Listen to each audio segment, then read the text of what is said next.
Nous avons pour thème aujourd'hui un sujet qui préoccupe beaucoup le monde chrétien, la communauté chrétienne. Et lorsqu'on échange le plus souvent avec les chrétiens et particulièrement les jeunes, il y a comme une préoccupation qui revient toujours. En fait, les jeunes se questionnant par rapport à leur avenir, par rapport à leur destin, par rapport à leur futur, ont tendance à mélanger les choses. Et on les comprend, ils sont prêts à saisir tout ce qui serait pour eux une opportunité de pouvoir se réussir, n'est-ce pas, connaître du succès dans leur vie, succès sur le plan social, familial, etc. Donc voilà comment, venant au Seigneur Jésus-Christ, venant dans les églises, dans les assemblées, beaucoup de jeunes, malheureusement, c'est le constat qu'on fait, plusieurs jeunes y vont parce que, n'est-ce pas, ils voudraient remettre leur avenir, pas leur avenir lointain, leur avenir, j'entends par avenir lointain, l'avenir définitif, l'avenir éternel. C'est pas tellement pour celui-là qui viennent vers le Seigneur, qui viennent en assemblée, mais quelquefois c'est pour l'avenir proche, à savoir leur âge adulte, leur futur, n'est-ce pas? Ils veulent, n'est-ce pas, trouver un épanouissement, une réussite dans leur carrière, dans leur futur, n'est-ce pas, tant sur le plan familial, professionnel, etc. Donc c'est le sentiment qui anime beaucoup de jeunes et même beaucoup de personnes âgées, d'adultes, de venir à l'église, de venir dans les assemblées, de venir au Seigneur, n'est-ce pas, pour réussir, pour connaître un épanouissement terrestre. Donc l'éclairage qu'on voudra apporter aujourd'hui, que je voudrais apporter par la grâce du Seigneur, c'est les parties d'abord. Le thème est venu de l'échange, n'est-ce pas, de l'entretien que j'ai eu avec une jeune et voilà, qui aimait pourtant le Seigneur, qui aime le Seigneur. Et à un moment donné, elle a dit qu'elle sait que Dieu agit, que Dieu exauce sa prière. Elle a déjà vu comment des gens prient et Dieu leur donne le travail. Et du coup, ça m'a rappelé, n'est-ce pas, que cette pensée, cette conviction qu'elle avait, n'est-ce pas, et qu'elle a relâché comme ça, qu'elle a partagé avec moi, est une conviction que beaucoup de jeunes ont, beaucoup de personnes ont eu, venant dans les églises. Et ce n'est pas mauvais. Dieu exauce la prière, Dieu peut donner le travail, Dieu peut donner toutes ces choses. Mais seulement ce n'est pas le centre de la foi. C'est pourquoi le thème du partage aujourd'hui, c'est le but de la foi. C'est quoi le but de la foi? Le but de la foi, le salut ou autre chose. Donc, c'est capital de connaître le but pour lequel on a la foi. Connaître le but pour lequel on vit au Seigneur Jésus-Christ, le but pour lequel on persévère, n'est-ce pas? On prie, on jeûne, on lit la Bible, on fait tout ce qu'on peut faire, n'est-ce pas, dans le domaine spirituel, en relation avec Jésus-Christ. Parce que si on n'a pas un bon soubassement, une bonne fondation, l'édifice, n'est-ce pas, avec le temps, l'édifice ne tiendra pas. Notre persévérance ne tiendra pas. On risque de relâcher. Donc la fondation, la doctrine est comme les racines. Les premières doctrines sont comme les racines que le chrétien doit avoir, n'est-ce pas, sur lesquelles, enfin les racines, les doctrines qui doivent le porter durant son, n'est-ce pas, son pèlerinage, pendant sa vie, tout le temps de sa vie. De la même manière que les racines portent un arbre, n'est-ce pas, une plante durant toute l'existence, toute la suivi de l'arbre. Il en est de même pour nous dans le domaine spirituel, dans notre relation avec le Seigneur Jésus-Christ. Ce sont les racines qui vont nous porter. Et ces racines sont, n'est-ce pas, les doctrines qu'on va recevoir dès notre conversion, dès notre engagement à connaître le Christ, à connaître les églises, à connaître, n'est-ce pas, la chrétienté. En sorte que si on n'a pas de bonne doctrine, chemin faisant, on va être découragé, on va abandonner, bref, on va sécher, on va mourir, on va, n'est-ce pas, sécher, voilà. Pour dire ainsi qu'on va abandonner, on va rétrograder, on va, n'est-ce pas, se plaindre, quoi. On va être abattu, attristé, déçu, parce qu'on n'a pas reçu au départ la bonne doctrine, on n'a pas reçu au départ le bon enseignement, on n'avait pas au départ les bonnes racines. Donc nous avons un texte ici qui va nous parler dans Malachie chapitre 4, Malachie chapitre 3. On va lire le verset 13 et le verset 14. Vos paroles sont rudes contre moi, dit l'Éternel, et vous dites, qu'avons-nous dit contre toi? Verset 14. Vous dites, c'est en vain que l'on sert Dieu, qu'avons-nous gagné à observer ses préceptes et à marcher avec tristesse à cause de l'Éternel des armées. Donc nous ne sommes pas les premiers à marcher avec le Seigneur Yahweh, l'Éternel des armées. Et ici, c'est un cas d'école, c'est le cas de ceux-là qui ont marché avec le Seigneur, et notamment les Juifs, les Hébreux. Et ces hommes avec un long temps de persévérance, des années, voilà. Si on voit cette histoire, c'est une histoire qui parle d'une période d'environ 70 ans, n'est-ce pas, pendant lesquels les hommes ont cherché la face du Seigneur, pendant lesquels les hommes ont eu une relation avec Dieu, ces hommes qui se plaignent ici. Pendant près de 70 ans et même plus, ils ont, n'est-ce pas, obéi aux préceptes, obéi aux commandements. Ils ont fait, n'est-ce pas, ce qu'on pourrait dire aujourd'hui, ils ont obéi à la parole de Dieu. Et seulement à un moment donné de leur vie, n'est-ce pas, ils se retrouvent à se plaindre.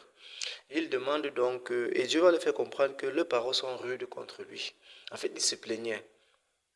Et la plainte qu'ils avaient, ils vont dire, qu'est-ce que nous avons gagné, n'est-ce pas, à observer les préceptes.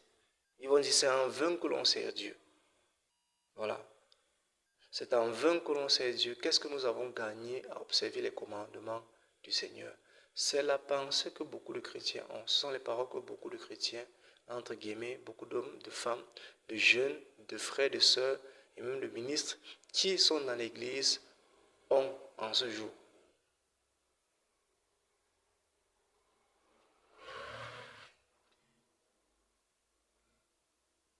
C'est la parole que plusieurs relâchent.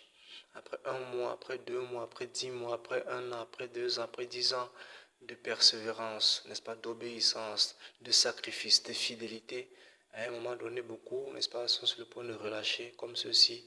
Et si on sonde le cœur, on va dans les profondeurs, on va voir que c'est cette même question qui se pose. En fonction des enseignements qu'ils ont reçus, ils peuvent se retrouver en train de se poser ces mêmes questions.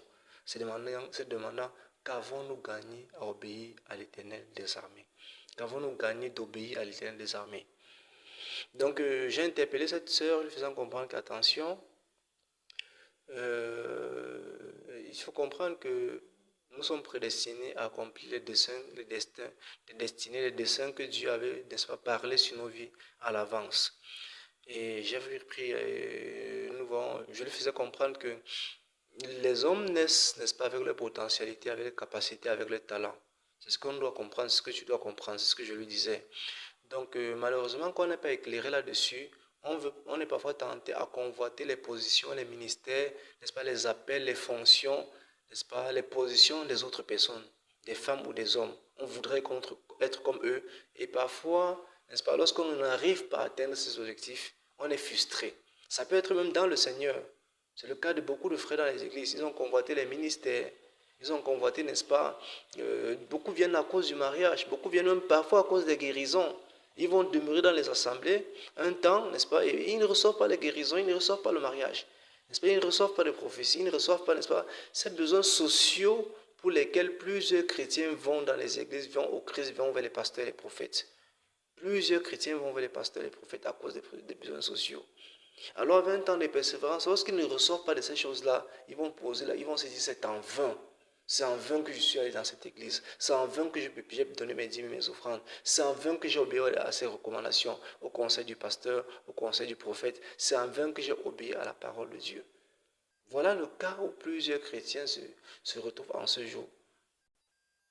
Voilà. Parce qu'à la base, on n'a pas compris, comme je disais à cette jeune sœur, à la base, on n'a pas compris qu'on a nos appels, on a nos identités à nous. Je lui ai montré mon pouce, lui faisant comprendre que nous n'avons pas les mêmes identités sur le pouce. Nous sommes différents. Donc, ce n'est pas la peine de singer, de convoiter, n'est-ce pas, la position de tel et de vouloir être comme lui. Tu as ton appel que tu dois manifester. En travaillant en communion, il faut recevoir le Saint-Esprit. N'est-ce pas? Quand tu as le Saint-Esprit, tu communies avec le Saint-Esprit. Le Saint-Esprit peut te donner de connaître dans quoi Dieu t'appelle, ce que Dieu voudrait que tu fasses. Je veux dire que tu peux être appelé à être institutrice, tu peux être appelé à être ingénieur, tu peux être appelé à être, n'est-ce pas, enseignante. Tu peux être appelé comme tel que tu es là, à être, n'est-ce pas, je ne sais pas moi, comme une avocate, ou bien une prophétesse, ou bien, j'ai même une servante. Donc, c'est à toi de découvrir dans quoi est-ce que Dieu t'appelle, dans quoi est-ce que Dieu voudrait que tu te retrouves. soit par la communion avec le Saint-Esprit, ou alors Dieu peut utiliser des prophètes qui vont te révéler que bon, voilà ton couloir, voilà dans quoi Dieu t'appelle. C'est comme ça que nous sommes. Si on comprend ça, on n'aura pas à se faire des guerres comme on le fait. On ne pourra jamais, par la grâce du Seigneur, parler comme ces hommes dans Malachie parlent, disant c'est en vain que je sers Dieu. Disant que c'est en vain que j'ai servi Dieu. Donc, nous sommes appelés avec nos destins. Et dans le Seigneur peut nous aider à atteindre cette destinée. Ça, c'est vrai. Mais à la base, c'est quoi le but de la foi? Le but de la foi, est-ce que c'est atteindre, n'est-ce pas, sa carrière professionnelle? Est-ce que c'est le ministère? Parce que beaucoup sont dans les assemblées parce qu'ils convoient des ministères. Voilà pourquoi beaucoup de chrétiens, quand ils se convertissent, du jour au lendemain, elles veulent devenir choristes, elles veulent devenir chorales, elles veulent devenir chantres gospel. Du jour au lendemain, à peine elles les convertissent, très vite on voit là que c'est le fruit de la convoitise. Ce n'est pas dans ça que Dieu les appelle. Quelqu'un qui vient de se convertir du jour au lendemain, n'est-ce pas, il commence à désirer déjà le ministère pastoral, le ministère prophétique, il veut déjà l'onction, il veut déjà exercer. Voilà, parce que parfois, on ne va pas généraliser, c'est vrai, tous, voilà. Il y en a qui, voilà, comme l'apôtre Paul qui s'est converti le lendemain, il a commencé à prêcher l'évangile. Ça, c'était son couloir, c'était son appel. Et lui-même, il va le dire dans Galates chapitre 1, verset 15, « Lorsqu'il plut à celui qui m'avait mis à part dès le ventre de ma mère, de m'appeler à sa grâce. » Donc, dès la fondation du monde, Dieu avait établi l'apôtre Paul de côté pour qu'il soit prédicateur de l'évangile. Donc, le temps est venu, au moment venu dans Actes chapitre 9, là, c'était seulement le moment pour qu'il manifeste ce qu'il est. C'est ce à quoi il a été appelé. Son empreinte digitale depuis l'éternité.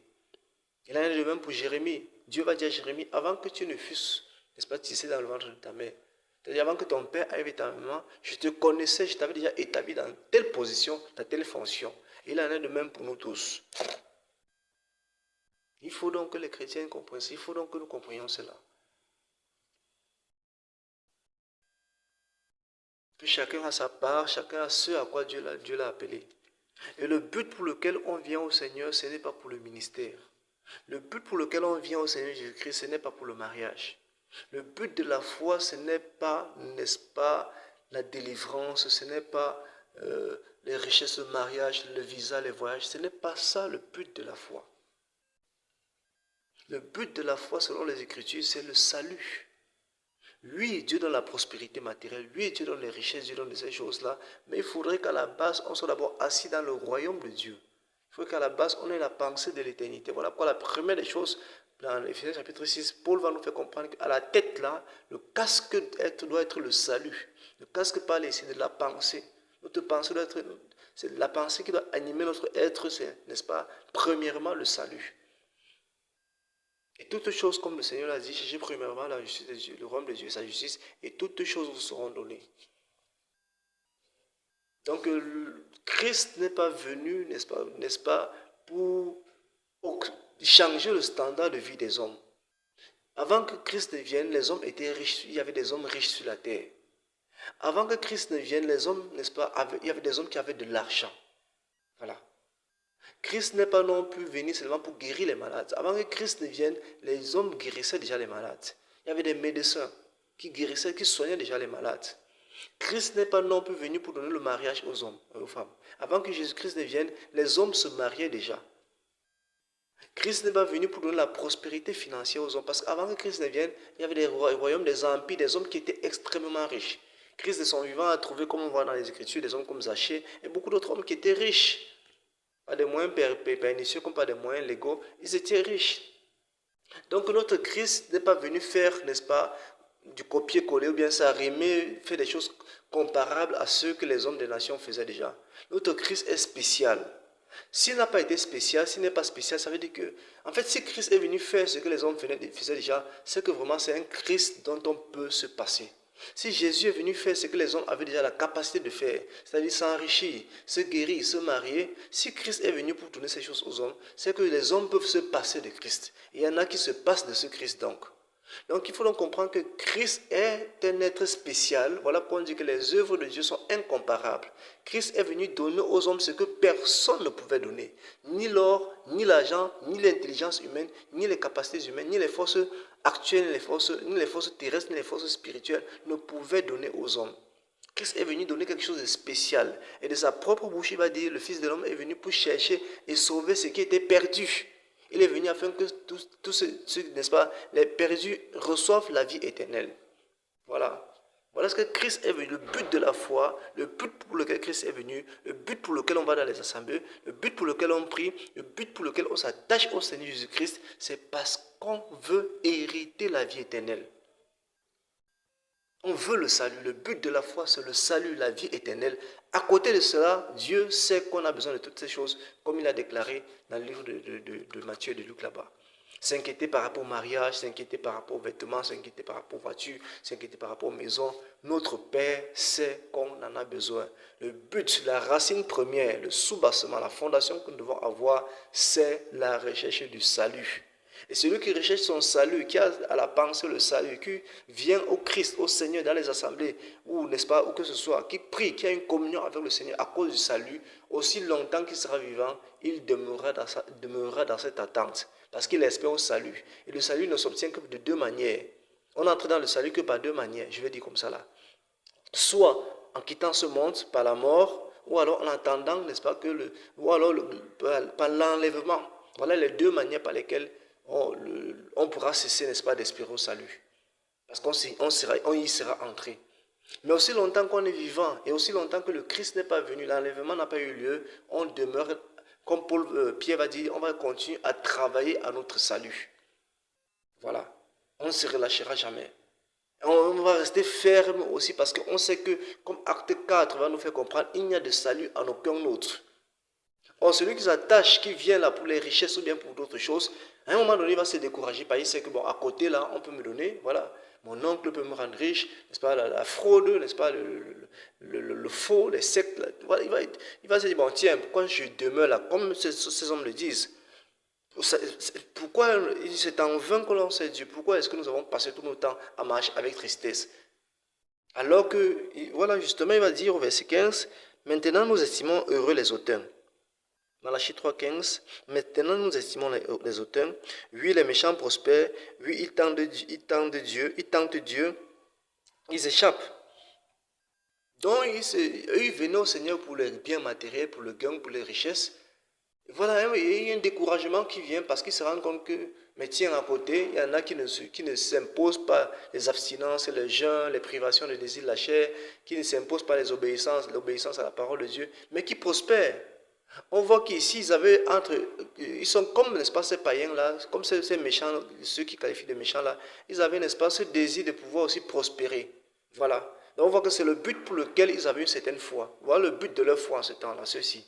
Ils voulaient prospérer matériellement, ils voulaient être riches. Ils n'ont pas vu ces choses se manifester, pas parce que Dieu est méchant, mais parce que parfois ce n'était pas le plan de Dieu pour eux. Dieu n'appelle pas tous les hommes à la richesse. Dieu n'appelle pas tous les hommes à aller en Europe. Malheureusement, je suis désolé de le dire, il faut que les chrétiens le sachent. Ce n'est pas tous les chrétiens qui iront au Canada. Ce n'est pas tous les chrétiens qui iront aux États-Unis. Ce n'est pas tous les chrétiens qui iront en Europe, malheureusement. Donc tu peux faire partie de ces chrétiens-là qui n'iront jamais au Canada. Dieu ne veut pas que tu ailles en Europe. Dieu veut que tu restes dans ton pays. Alors si tu ne comprends pas cela, tu vas dire, mais pourquoi? À quoi ça sert? Mais mon frère tel est parti, ma soeur tel est parti, tel est parti, et ma part alors. Et je vais te dire que Dieu n'est pas avec toi. Voilà, tu vas dire que voilà, Dieu n'est pas avec moi. Et si tu n'as pas la base, le but authentique pour lequel tu devais t'attacher au Christ, c'est-à-dire la recherche de ton salut, tu vas abandonner. Mais si à la base tu as eu cette relation, vraiment, cette conviction que le but pour lequel tu t'attaches à Christ, c'est la recherche de la vie éternelle, bien que nous ne voyons pas cette prospérité matérielle, bien que nous ne voyons pas, n'est-ce pas, le visa, n'obtenant pas de visa, ne pouvant pas te marier, bien que nous pouvons, même avec certaines maladies, tu vas rester ferme dans le Seigneur parce que l'espérance du salut sera ta consolation. Et s'il n'y a pas d'espérance de salut, voilà pourquoi ils se découragent, ils ont tendance à rétrograder, à convoiter déjà ceux du monde. Je précise toujours que oui, Dieu donne ces choses-là, mais selon les appels. Dieu n'appelle pas tout le monde à être riche. Tu as un frère qui est devenu, je ne sais pas, qui a réussi un concours d'administrateur, mais tu n'as pas là. Peut-être vous avez fait les mêmes cours, les mêmes classes, vous avez les mêmes diplômes, peut-être vous avez même pris ensemble, lui il a reçu, toi tu as échoué. Mais ne te dis pas que la malédiction est avec toi, ne te dis pas que Dieu n'est pas avec toi et que Dieu est seulement avec lui. Dieu sait dans quoi il t'appelle. Ton échec doit seulement te pousser à aller devant Dieu pour demander à Dieu, faire comme l'apôtre Paul. Quand Paul va dire que son appel s'est manifesté dans Galates chapitre 1, verset 15, que Dieu, là, lorsque plut à celui qui m'a mis à part depuis le ventre de ma mère, de m'appeler par sa grâce, lorsque son appel s'est manifesté, Paul a su faire quelque chose, ce qu'il avait demandé à Dieu, dans Actes chapitre 9 là-bas, Seigneur, que veux-tu que je fasse? Donc au travers de ton échec aussi, toi fais pareil. Et c'est ce que la jeunesse doit faire doit comprendre. Et ce qu'elle doit faire. Seigneur, dans quoi est-ce que tu m'appelles? Seigneur, qu'est-ce que tu veux que je fasse? Qu'est-ce que tu veux que je devienne? Et dans une communion, une intimité avec le Saint-Esprit, un bon encadrement par les 5 ministères, Dieu permettra, n'est-ce pas, que tu trouves dans quoi il t'appelle. Et il y a un autre passage qui parle de ça dans la Nouvelle Alliance, dans 1 Timothée chapitre 6. C'est vraiment une œuvre satanique du diable qui vient, n'est-ce pas, pour s'aimer ce genre de semences, pour planter ce genre de semences au milieu de la chrétienté, pour, n'est-ce pas, tuer ainsi la flamme de l'évangile, la flamme de l'espérance du salut dans les cœurs. Donc 1 Timothée chapitre 6, on va sauter, on va arriver au verset 5 directement. Les vaines discussions d'hommes corrompus d'entendement, privés de la vérité et croyant, ouvrez bien les oreilles, la dernière phrase je vais la lire, et croyant que la piété est une source de gain. Il parle ici des convertis, des chrétiens qu'il a observés, peut-être avec qui il a marché, qu'il a certainement enseigné, ou des collaborateurs. À un moment donné, ils ont eu, n'est-ce pas, ce sentiment, l'esprit qui a, n'est-ce pas, animé ces hommes qu'on vient de voir dans Malachie chapitre 3, verset 14-15 là. Ce sentiment va aussi les animer. Ils vont croire que la piété c'est l'observation des commandements de Dieu, le respect des choses de Dieu, le respect de Dieu. Ils vont croire qu'on fait toutes ces choses-là pour des gains. Ils croient que la piété est une source de gains. La version Semeur va dire, il croit que la piété, bon, d'autres versions vont dire qu'il croit que la piété est un moyen pour gagner. Donc le service de Dieu est un moyen pour gagner, un moyen pour avoir de l'argent, un moyen pour avoir du succès, un moyen pour voyager, c'est ce que beaucoup se sont toujours pensé. C'est ce que beaucoup ont toujours pensé. Beaucoup se sont toujours dit. Comme je sais Dieu là, et c'est ce que la jeune fille me disait, voilà, elle a vu les gens prier et Dieu leur a donné le travail. Je précise, Dieu donne le travail, mais ça ne doit pas être le fondement de notre rapprochement vers le Seigneur. On ne va pas trouver le chômage, souffrir le chômage d'ailleurs, souffrir la pauvreté, les maladies et le célibat, n'est-ce pas, et les souffrances. On se dit, bon voilà, je vais venir à Dieu, n'est-ce pas, je vais un peu aller dans l'église tenter aussi pour, n'est-ce pas, que ma condition change. Si vous voyez même ceux qui sont venus au Seigneur par ces moyens-là, Dieu va renverser ces convictions-là et les faire comprendre que non, il faut d'abord qu'ils aient l'espérance du salut. Cherche premièrement le salut de leurs âmes avant de chercher les besoins actuels, soit la guérison, le mariage, le travail et toutes ces choses. Donc, le but de la foi, c'est la recherche du salut. Le salut de nos âmes. Christ est spécial, il est venu faire quelque chose de spécial.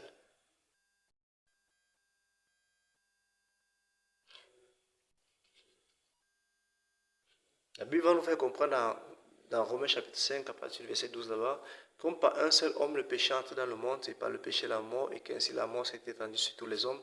Donc Christ est venu pour résoudre la question du péché, qui était impossible de résoudre depuis l'éternité. Dans tous les 4 coins de la terre, les hommes s'efforçaient de, n'est-ce pas, résoudre la question du péché. La pensée de l'éternité habite continuellement le cœur des hommes. Et les hommes, n'est-ce pas, se posaient la question de comment est-ce qu'ils devaient faire pour, n'est-ce pas, être purs, pour être purifiés de leurs péchés, avoir une bonne relation avec Dieu ou alors avec les dieux et, n'est-ce pas, avoir le salut. Et Satan, n'est-ce pas, connaissant que les hommes avaient cette pensée en eux, il a mis en place, n'est-ce pas, des sectes, des religions qui, n'est-ce pas, ont enseigné aux hommes des 4 coins du monde, n'est-ce pas, Asie, Europe, Amérique, Afrique, Amérique du Sud, et qui, n'est-ce pas, des religions, des coutumes qui ont enseigné, n'est-ce pas, des choses comme la réincarnation, des choses, n'est-ce pas, comme le mystère de l'E6, des choses comme, voilà, le purgatoire, toutes ces choses pour, n'est-ce pas, calmer, n'est-ce pas, étouffer, atténuer, anesthésier le raisonnement des hommes, n'est-ce pas, par rapport à cette question. Et que ça dit que la pensée de l'éternité habite le cœur de l'homme, et c'est vraiment le cas. Ça a toujours été le cas depuis les générations. Les hommes se posaient des questions. Et actuellement encore, les hommes qui ne sont pas en Christ se posent des questions par rapport à leur salut. Et ils travaillent, n'est-ce pas, par rapport à cela et par rapport à leur relation avec Dieu. Est-ce qu'on peut voir dans les coutumes, les religions, les traditions où on égorge encore des sacrifices?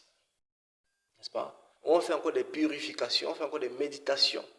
Tout ceci, c'est pour être en relation avec des êtres spirituels, pour se sentir bien, pour ôter le karma, ôter le péché, n'est-ce pas, enlever les malédictions. Ce que l'argent ne pouvait pas faire, ce que personne ne pouvait faire. Alors les hommes, comme Paul va dire, la Bible va dire dans Actes, je crois, chapitre 17 là-bas, les hommes ont cherché Dieu en tâtonnant. Alors Dieu, autant marqué envoie Christ pour que la question du péché soit résolue. Christ donc vient prendre le péché des hommes.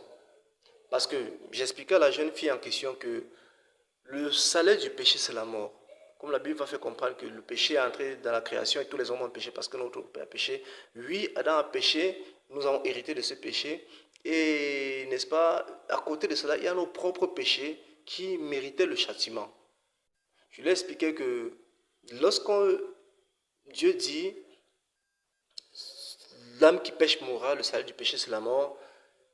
Nous qui avons péché, tous les hommes ont péché, ils sont susceptibles d'être châtiés, d'être punis à cause de leur désobéissance vis-à-vis du Seigneur. C'est comme un enfant à la maison, j'ai pris cette figure, c'est pour lui faire comprendre que lorsque nous avons les enfants à la maison et qu'on pose par exemple, je ne sais pas moi quoi, une ampoule sur la table ou un œuf quelque part, on dit ne touchez pas cet œuf, ne touchez pas cette ampoule, ne touchez pas cet objet, celui ou celle qui touche à cet objet, je vais le battre. Si un enfant touche cela, ça veut dire qu'il nous a défié et automatiquement il faut qu'on le tape, voilà, on va le bastonner pour qu'il ne répète plus, il ne commette plus cette erreur et voilà, et qu'il soit, voilà, qu'il y ait une sorte de crainte, voilà. Il en est de même avec le Seigneur. L'âme qui pêche mourra. Le salaire du péché c'est la mort. Donc Christ, les hommes ont péché. Il y a plus de 7 milliards d'hommes sur la terre aujourd'hui et voilà, la condamnation il est donc prévu pour 7 milliards d'hommes, parce que tous les hommes ont péché. S'il fallait donc châtier les hommes, punir les hommes à cause de leurs péchés, à cause de leurs transgressions, Dieu devait châtier tous les hommes qui sont sur la terre, tous les habitants de la terre. Donc Dieu envoie donc Christ qui va prendre la malédiction, le châtiment de chaque homme. Christ qui a été élevé sur la croix, c'est pour que les hommes voient, n'est-ce pas, s'identifier en Christ. En sorte que le châtiment que Christ a reçu sur la croix, comme Isaïe va le dire, le châtiment qui donne la paix est tombé sur lui. L'Éternel a fait retomber sur lui l'iniquité de nous tous. Donc lorsqu'on voit Christ élevé sur la croix, la sentence, la punition que Christ, le calvaire, la passion que Christ a subie, en fait c'est ce que nous, chacun de nous devions vivre. C'est ce que je devais vivre, c'est ce que tu devais vivre, c'est ce que chaque personne devait vivre à cause de sa désobéissance vis-à-vis du Créateur, vis-à-vis de Dieu le Père, vis-à-vis du fondateur du monde. Donc, à cause de notre désobéissance vis-à-vis de cet être suprême, immensement grand, incomparable, qui mérite la révérence et la crainte, à cause de notre désobéissance vis-à-vis de lui, on méritait d'être châtié, d'être puni, et même la mort. Mais seulement une personne a pris notre place, elle a été élevée. Ensuite, lorsqu'on regarde en elle, si on croit à cette personne qui a été élevée, c'est-à-dire Christ, on croit à cette personne, notre iniquité, notre malédiction retombe plutôt sur lui. Voilà pourquoi Christ est venu, pour restaurer dans notre relation avec Dieu et, n'est-ce pas, qu'on puisse retrouver la paix. Cette paix, c'est aussi le salut. Parce que lorsque la relation avec Dieu est restaurée, le péché est ôté, de facto, ipso facto, directement, on acquiert le salut. Lorsque la malédiction est ôtée, la bénédiction vient. Et la première des bénédictions, c'est le salut. Donc voilà pourquoi Christ est venu, pour donner le salut aux hommes, pour ôter la malédiction, ôter leur péché, ôter leur fardeau, calmer la colère de Dieu, n'est-ce pas, changer les choses, afin qu'on ne soit plus sous la condamnation, afin qu'on ne soit plus dans le péché, afin qu'on ne soit plus destiné à l'enfer, destiné au châtiment, mais qu'on soit réconcilié avec Dieu, qu'on soit dans la bénédiction, qu'on soit préparé pour la vie éternelle et qu'on soit héritier de la vie éternelle. Voilà pourquoi Christ est venu, voilà pourquoi nous allons à Christ, vers le Christ, voilà pourquoi nous lisons la Bible, voilà pourquoi nous prions, voilà pourquoi nous allons dans les assemblées, voilà pourquoi nous devons aller d'abord vers les pasteurs, vers les prophètes. Malheureusement, les chrétiens, lorsqu'ils vont vers les pasteurs, vers les prophètes, c'est toujours par rapport aux besoins sociaux, les besoins actuels. Le mariage, le travail, la percée, la prospérité, les percées, les finances, voilà, l'onction, voilà, très peu veulent l'avancement du rôle de Dieu, très peu ils vont à cause de leur vie spirituelle, de leur épanouissement, n'est-ce pas, en fait, très peu ils vont parce qu'ils cherchent les besoins spirituels, les besoins, comme c'est écrit dans Colossiens 3 là, les besoins d'en haut. Colossiens 3 va dire, affectionnez-vous aux choses d'en haut. et non à celles qui sont sur la terre. Je crois Colossiens 3, verset 1 ou Colossiens 3, verset 3. Donc voilà un peu le but de la foi, n'est-ce pas? C'est le salut de nos âmes, être réconciliés avec Dieu par le moyen de Jésus-Christ. Et quand on va dans les églises, c'est pour ce but. Quand on prie, quand on lit la Bible, c'est pour ce but. À côté maintenant, Dieu fera avec chacun de nous, selon nos appels, selon les destinées de tout un chacun, il fera comme il voudra pour que nous puissions atteindre nos objectifs. Il y a un enseignement que nous préparons pour parler du spectacle ou du film de Dieu. Nous sommes dans un film et Dieu a donné à chacun les rôles qu'il doit jouer. Personne ne peut envier le rôle de l'autre, personne ne doit convoiter le rôle de l'autre. Personne ne peut faire ce que l'autre fait. Chacun a son appel, chacun a sa destinée. Cherchons premièrement le royaume de Dieu, cherchons la vie éternelle, cherchons notre salut. Une fois qu'on a l'assurance du salut, communion avec le Seigneur, avec le Père, pour connaître, n'est-ce pas, notre potentiel, pour connaître dans quoi est-ce qu'il nous appelle, tant dans l'Église que dans les nations, dans notre pays. Parce que Dieu veut aussi que nous prenions soin de nos nations. Mais dans quel couloir est-ce que Dieu t'appelle? C'est à toi de le découvrir par ta communion avec lui, par ta communion avec le Saint-Esprit. Que Dieu soit béni.